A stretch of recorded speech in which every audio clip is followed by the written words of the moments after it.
Assalamualaikum warahmatullahi wabarakatuh. Baginda Raja Harun Ar-Rasyid mempunyai dua orang putra dari permaisurinya.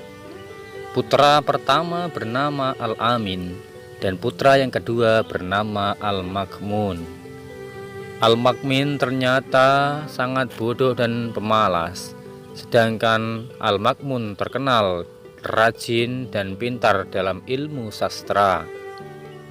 Raja sangat menyukai Al-Makmun karena kecerdasannya tersebut, dan tentu saja ini membuat sang permaisuri tidak suka lantaran sang raja dianggap pilih kasih.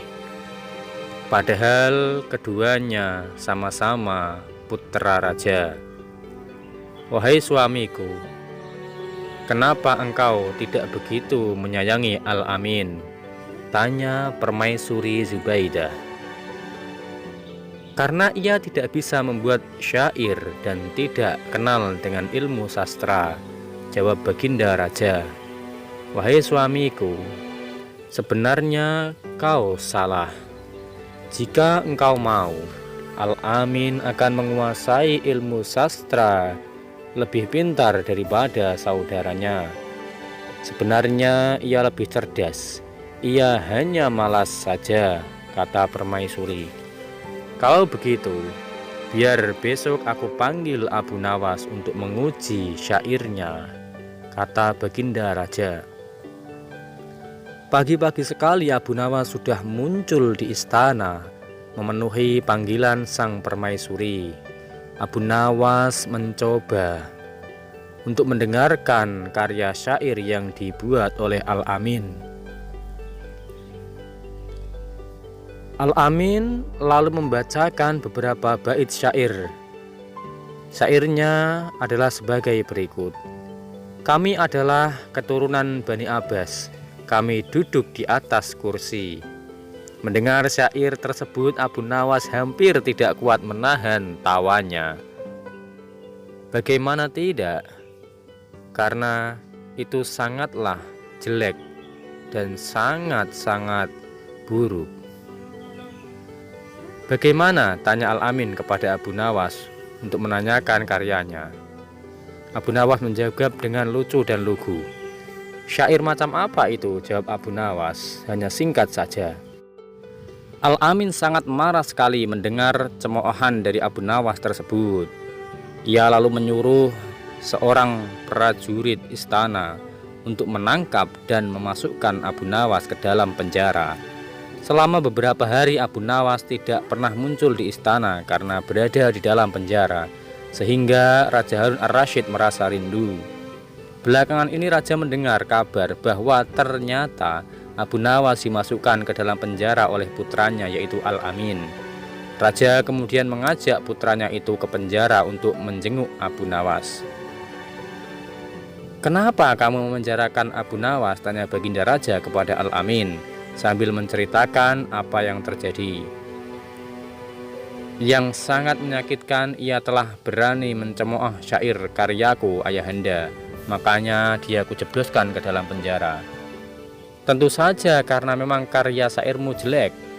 Dia itu, Abu Nawas itu memang seorang penyair yang hebat, sudah terkenal di negeri ini. Jadi bisa menilai mana karya syair yang bagus dan mana karya syair yang buruk, kata sang raja menasihati putranya. Baik, kalau begitu beri aku lagi kesempatan untuk memperbaiki karyaku, kata Al-Amin sambil beranjak pergi. Untuk kedua kalinya Al-Amin pergi untuk mengasah syairnya. Esoknya pagi-pagi sekali baginda Raja Harun Ar-Rasyid dan Abu Nawas dan beberapa penyair sudah berada di istana. Rupanya pertemuan itu sudah diatur oleh permaisuri Zubaidah. Ia ingin mereka mendengarkan karya syair putranya, yaitu Al-Amin yang baru saja pulang mendalami ilmu sastra. Al-Amin pun mulai membacakan syairnya. Hei binatang yang duduk bersimpuh, rasanya tidak ada yang setolol kamu. Kamu seperti hidangan yang diolesi minyak sapi kental, seperti warna seekor kuda belang. Begitu selesai mendengar syair tersebut, Abu Nawas langsung bangkit dan hendak berlalu dari tempatnya. "Mau kemana kamu, Abu Nawas?" tanya Raja Harun ar-Rasyid. "Aku lebih suka berada di balik penjara saja daripada mendengar syair semacam ini. Toh sebentar lagi putramu akan menyuruh prajurit untuk memasukkan aku ke dalam penjara kembali atas nilaiku, atas pendapatku mengenai syair putramu." Raja pun tertawa terpingkal-pingkal mendengar jawaban Abu Nawas itu. Sementara sang permaisuri Zubaidah hanya bisa duduk terbengong. Sebenarnya syair kedua tidak jauh berbeda dengan syair pertama. Artinya syair itu adalah syair yang tidak bagus. Akan tetapi Abu Nawas tidak mau mengungkapkannya. Dia memilih di penjara karena dia tahu setelah dia menilai hasil dari syair itu, maka dia akan dimasukkan ke dalam penjara lagi. Karena akal cerdik Abu Nawas ini, akhirnya Abu Nawas tidak jadi dimasukkan ke dalam penjara, dan raja pun menasihati putra dan permaisurinya.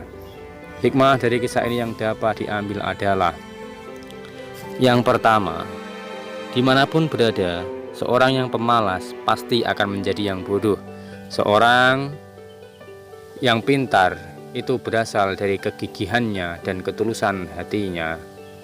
Terima kasih, semoga dapat diambil manfaatnya. Wassalamualaikum warahmatullahi wabarakatuh.